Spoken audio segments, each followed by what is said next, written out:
Washington, D.C. was chosen as the headquarters for Girl Up? Yes, so UN Foundation has 2 offices, and you've been to the one in New York, yes. And that one is specifically aimed at liaising with the UN directly. So it's a smaller office, but it's an important one. And then you're absolutely right that it was determined that Girl Up should be in the Washington, D.C. office because we needed to have a close relationship with Congress and with lawmakers. So often people get the UN confused with the UN Foundation, and one of the main differences between us is that the UN Foundation really sees ourselves as a connector, and we can help to inspire and mobilize the American electorate, all the US citizens, to care about these global issues. But the only way we're going to be able to really make sure that lawmakers and legislation is passed that'll support our efforts is if we're kind of pounding on the doors of various senators and congressmen.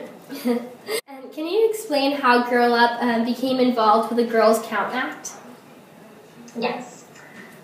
That one, I don't know if you know our past advocacy initiatives, but we really focused our efforts in the beginning years on child marriage legislation. And we were very happy that that passed as a part of VAWA, the Violence Against Women Act, about 2 years ago now.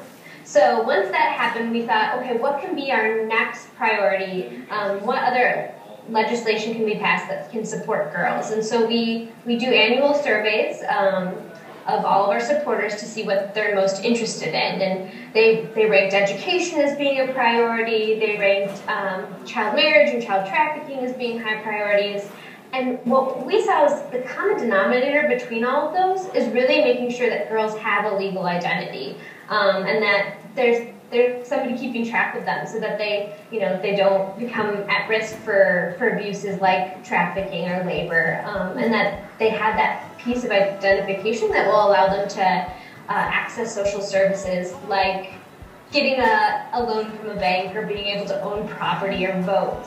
So with that, and with extensive conversations with UNICEF, which had done a lot of preliminary research into birth registration and birth certificates, we thought this would be one of a perfect synergy if we could come together to promote the idea that all girls and boys around the world should have access to a birth registry and the birth certificate so that they can succeed in life and have that first chance of success. Okay.